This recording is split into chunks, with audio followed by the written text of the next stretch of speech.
What's up? What's up? How are you?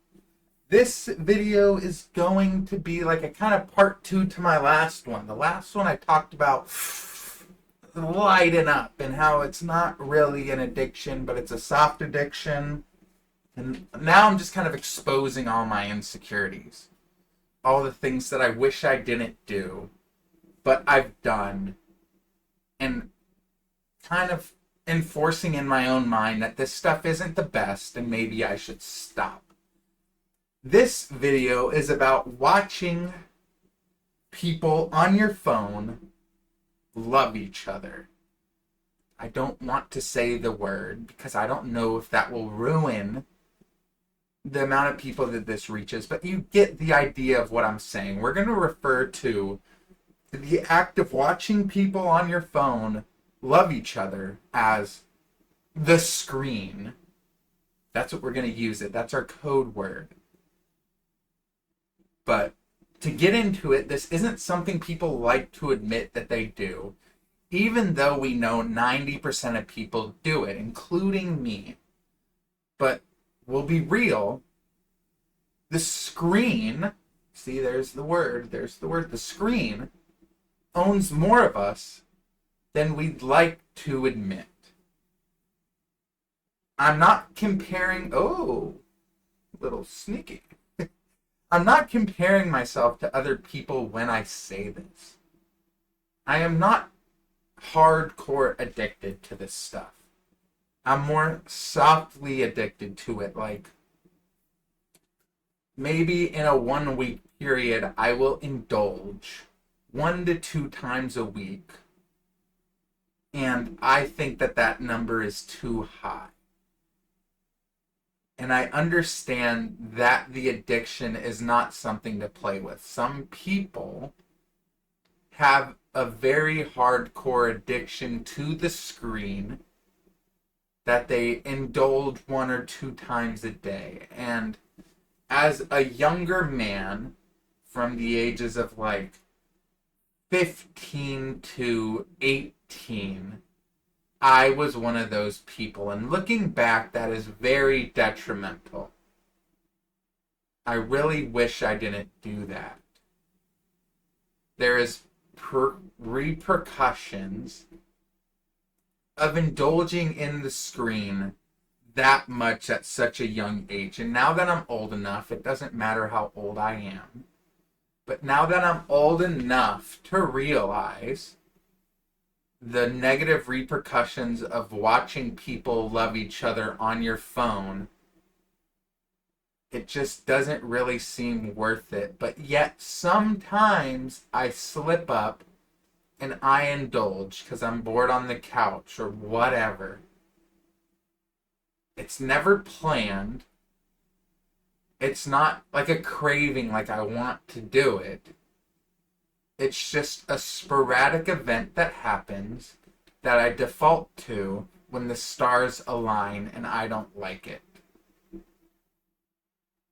And as a younger man, it kind of fell into a routine. Before I'd wake up and go to school, that's what I'd do. I'd take long showers. My mom would be like, "Why are you showering for so long?" And I'd be like, shampooing.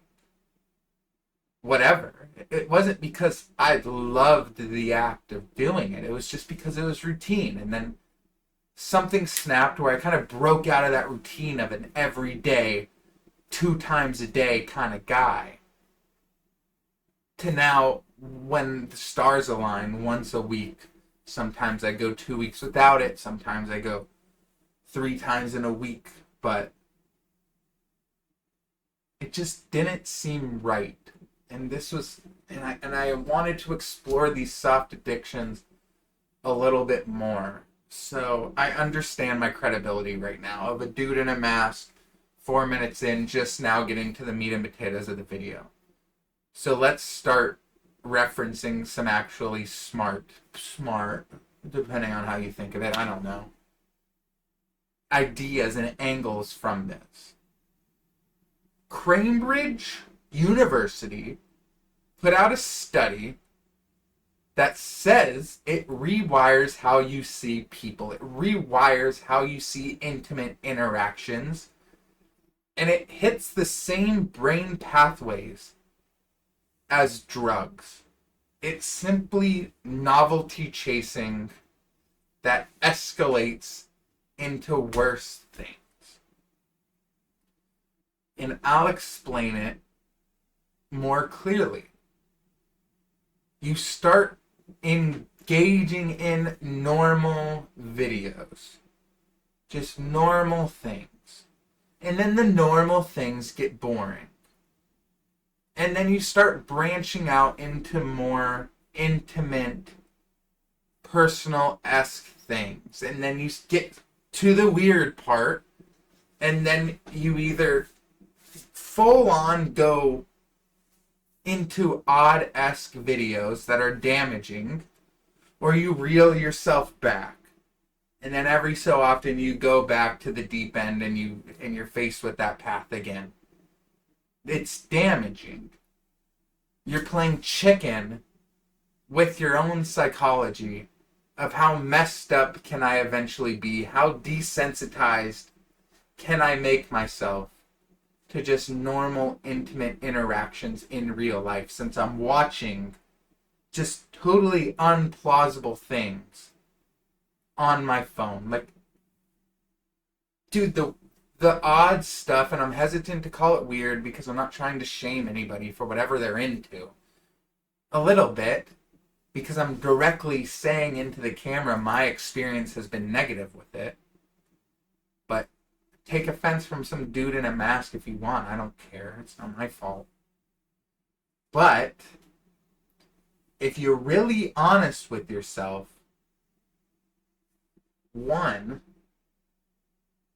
if you're ripping videos 1 to 2 times a day, odds are you're not pulling the type of people that you're watching in the videos. You're too busy doing that. The crazy claim, but we're gonna go for it. And 2, if you're venturing into the weird side of these videos, odds are you're not even doing that kind of stuff. You're just setting the bar so high in your own mind that you're never going to accomplish it. So therefore, normal intimacy isn't going to feel as great because you're like watching this insane stuff. And it's going to be damaging. It's going to be weird. And that brings me to my next point. In relationships, if you are suffering from either a soft level addiction or a detrimental hardcore addiction, in relationships you're going to notice less of a spark. You're going to be less patient because in the videos everything goes so fast. You're expecting everything to happen so fast with minimal work because all you're doing is sitting there watching. You're going to be less intimate because there's no real love in those videos.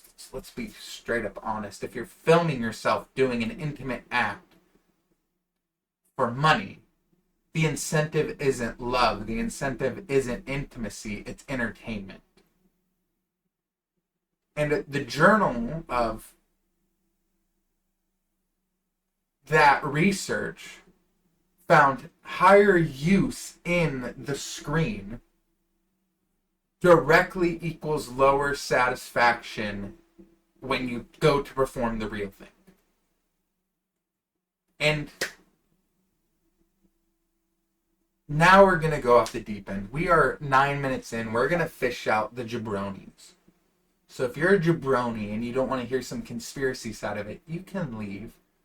But if you want to get into the nitty gritty of how weird this is now, stay tuned.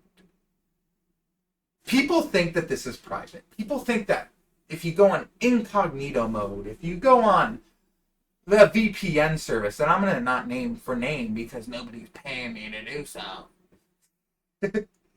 But whatever you do to protect your identity while perusing these sites, that was all fine and dandy 2 years ago. Whatever way you wanted to protect yourself, fine.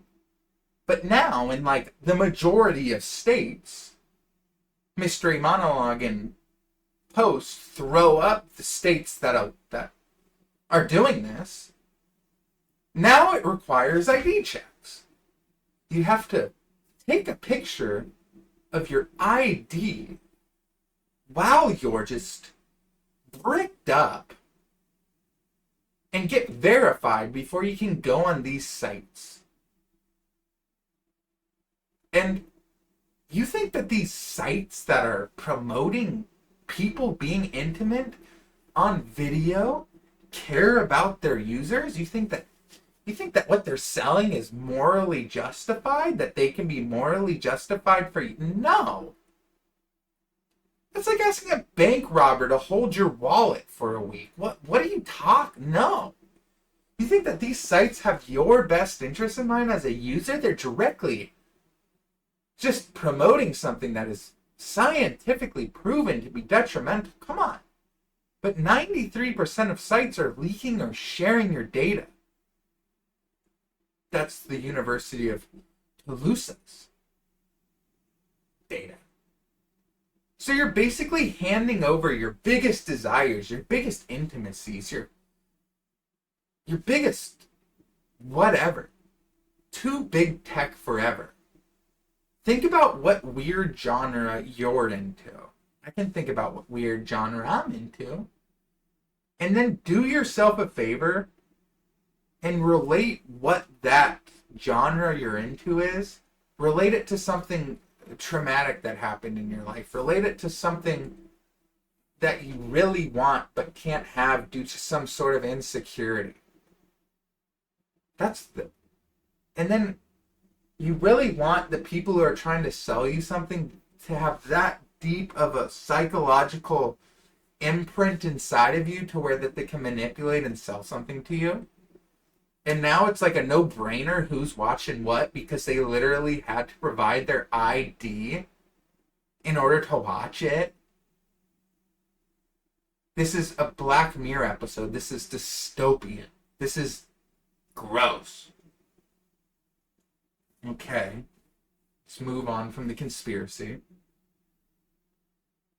And let's go a bit more personal. When the ID thing became mainstream, I thought it was a good idea to stop. I didn't want to provide my ID. I was like, oh, it was fun while it lasted, apparently. But I just found other means to go. I found Reddit. I found blah, blah, blah, blah. And that was the hardest part that hit me the hardest. It was like, okay, I'm not going to use these sites anymore. I'm going to find different sites. And I was like, oh, shoot, maybe I have a problem if I have to outsource to avoid safeguards. And I was like, dang, if I have to jump through this much hoops to do something that's damaging, what the heck am I doing?